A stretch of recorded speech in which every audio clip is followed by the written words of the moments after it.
आज का हमारा टॉपिक है प्रभुसत्ता का सिद्धांत। प्रभुसत्ता राज्य का सबसे अधिक महत्वपूर्ण तत्व है, क्योंकि इसके कारण ही राज्य को अपने क्षेत्र में रहने वाले सभी व्यक्तियों तथा समुदायों को आदेश देने और उनका पालन करवाने की शक्ति मिलती है। इस तत्व के आधार पर ही राज्य को आंतरिक दृष्टि से सर्वोच्चता और बाहरी नियंत्रण से स्वतंत्रता प्राप्त होती है।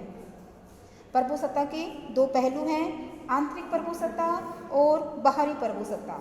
आंतरिक प्रभुसत्ता और बाहरी प्रभुसत्ता। आंतरिक प्रभुसत्ता का अर्थ यह है कि राज्य की सीमा के अंदर रहने वाले सभी व्यक्ति, सभी समुदाय और सभी संस्थाएं इसके अधीन हैं। राज्य के पास उन सबको आज्ञा देने का अधिकार है और उनसे आज्ञा पालन करवाने का भी उसको अधिकार है, और राज्य के पास अपने सीमा में रहने वाले सभी व्यक्तियों, सभी संस्थाओं को दंड देने की इसमें क्षमता है। इसी तरह से प्रभुसत्ता का जो दूसरा पहलू है वो है बाहरी प्रभुसत्ता। बाहरी प्रभुसत्ता का अर्थ यह है कि दूसरे राज्यों और बाहरी संस्थाओं से भी वह पूर्ण रूप से स्वतंत्र है। उदाहरण के लिए 1947 से पहले भारत के पास बाहरी प्रभुसत्ता नहीं थी, क्योंकि इसके लिए अंग्रेजी सरकार के आदेशों का पालन करना आवश्यक था। परंतु अब भारत किसी भी बाहरी नियंत्रण से बिल्कुल मुक्त है और इसके पास बाहरी प्रभुसत्ता भी है।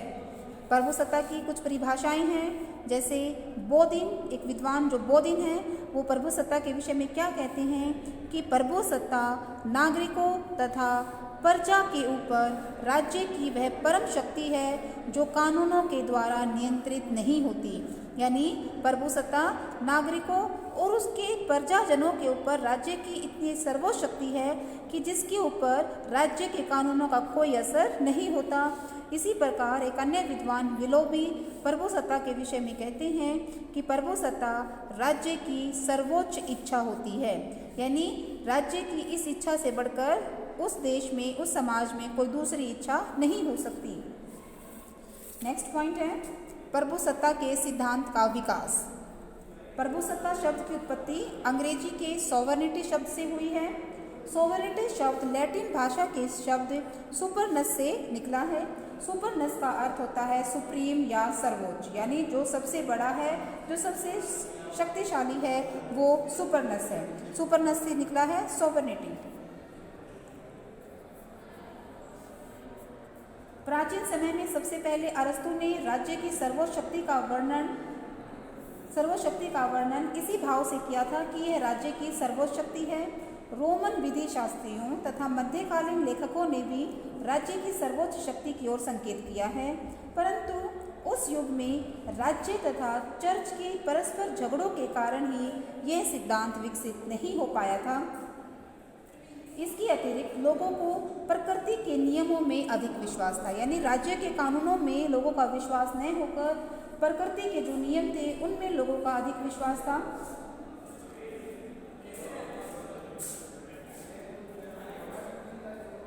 प्रभुसत्ता के सिद्धांत का सबसे पहले विकास फ्रांस में हुआ था। प्रभुसत्ता के सिद्धांत के संबंध में सबसे पहले फ्रांस के विद्वान बोधिन ने अपनी पुस्तक रिपब्लिक यानी गणतंत्र में जो 1576 में प्रकाशित हुई थी, उसमें स्पष्ट रूप से वर्णन करते हुए क्या कहा है कि प्रभुसत्ता नागरिकों तथा प्रजा के ऊपर राज्य की वह परम शक्ति है जो कानून के द्वारा नियंत्रित नहीं होती है। इसी प्रकार एक अन्य विद्वान हैं होब्स ने अपनी पुस्तक लिवियाथन में प्रभुसत्ता के विषय में क्या कहा है कि प्रजा ने राज्य के साथ एक समझौता करके अपनी सारी स्वतंत्रता और सारे अधिकार राज्य को समर्पित कर दिए, यानी राज्य के सामने लोगों को विरोध करने का कोई अधिकार नहीं है। सर्वोच्च शक्तिमान राज्य है। लोगों ने अपने सारे अधिकार, अपनी सारी स्वतंत्रताएं राज्य को सौंपकर राज्य को सर्वशक्तिमान, सर्वोच्च बना दिया है।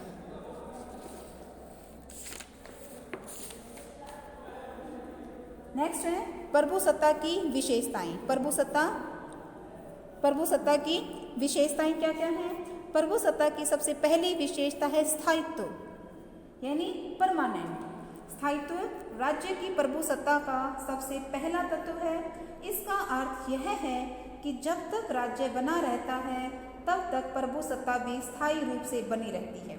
राज्य की मृत्यु होने पर सरकार बदलती है, प्रभुसत्ता का अंत नहीं होता है।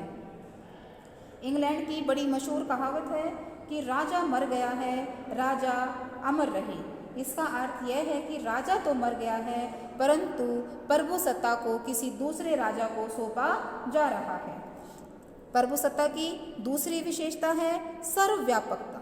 सर्वव्यापक का मतलब यूनिवर्सल, यह हर जगह है। प्रभुसत्ता का दूसरा गुण सर्वव्यापकता है। इसका अर्थ यह है कि वह अपने क्षेत्र में रहने वाले सभी व्यक्तियों, सभी समुदायों और सभी संस्थाओं के ऊपर लागू होती है। इसके विरुद्ध किसी व्यक्ति अथवा व्यक्ति समुदाय का कोई अधिकार नहीं है और कोई भी इसके आदेशों को मानने से मना नहीं कर सकता। प्रभुसत्ता की तीसरी विशेषता है अपवर्जिता। इसका अर्थ यह है कि राज्य में एक से अधिक प्रभु नहीं हो सकते। एक राज्य में केवल एक ही प्रभुसत्ताधारी हो सकता है जिसकी आज्ञा का पालन राज्य में रहने वाले सभी नागरिकों तथा समुदायों के द्वारा किया जाता है। प्रभुसत्ता की चौथी विशेषता है अविच्छेदता। अविच्छेदता का अर्थ है कि आप प्रभुसत्ता को किसी को दे नहीं सकते। कोई प्रभुसत्ताधारी अपनी प्रभुसत्ता किसी दूसरे को देकर स्वयं प्रभु नहीं बन सकता। अगर उसने अपनी प्रभुसत्ता किसी को सौंप दी तो वो दूसरा व्यक्ति प्रभुसत्ताधारी बन जाएगा जिसके पास प्रभुसत्ता होगी।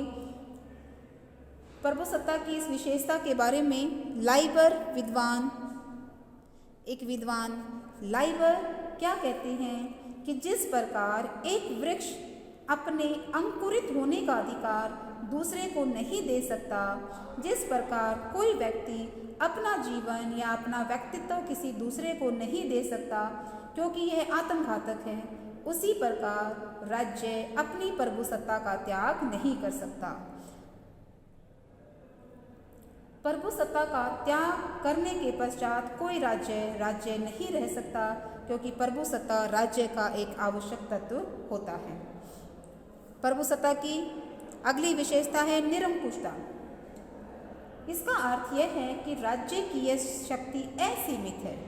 यदि किसी राज्य में कोई दूसरी ऐसी शक्ति होती है जो राज्य की इच्छा को सीमित कर सकती है तो वहाँ पर इस दूसरी शक्ति की प्रभुसत्ता होगी, यानी प्रभुसत्ता निरंकुश होती है।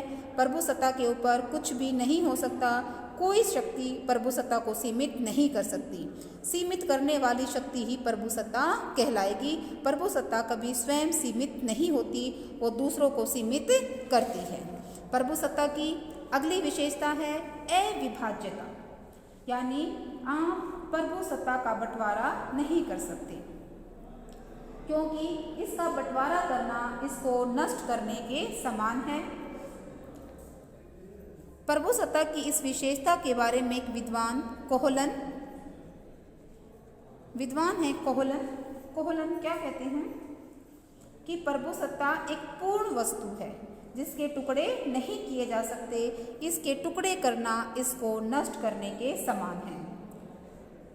जिस प्रकार हम आधे वर्ग या आधे त्रिभुज की बात नहीं कर सकते, उसी प्रकार हम आधी प्रभुसत्ता की भी कल्पना नहीं कर सकते। प्रभुसत्ता की अगली विशेषता है मौलिकता। प्रभुसत्ता राज्य की मौलिक शक्ति है। प्रभुसत्ता का जन्म एवं विकास राज्य के जन्म और विकास के साथ ही जुड़ा हुआ है। जब से राज्य बना है तब से प्रभुसत्ता भी उसके साथ जुड़ी है, उसके साथ बनी है। मौलिकता प्रभुसत्ता की एक अनिवार्य विशेषता है। प्रभुसत्ता की अगली और अंतिम विशेषता है अविनाशिता।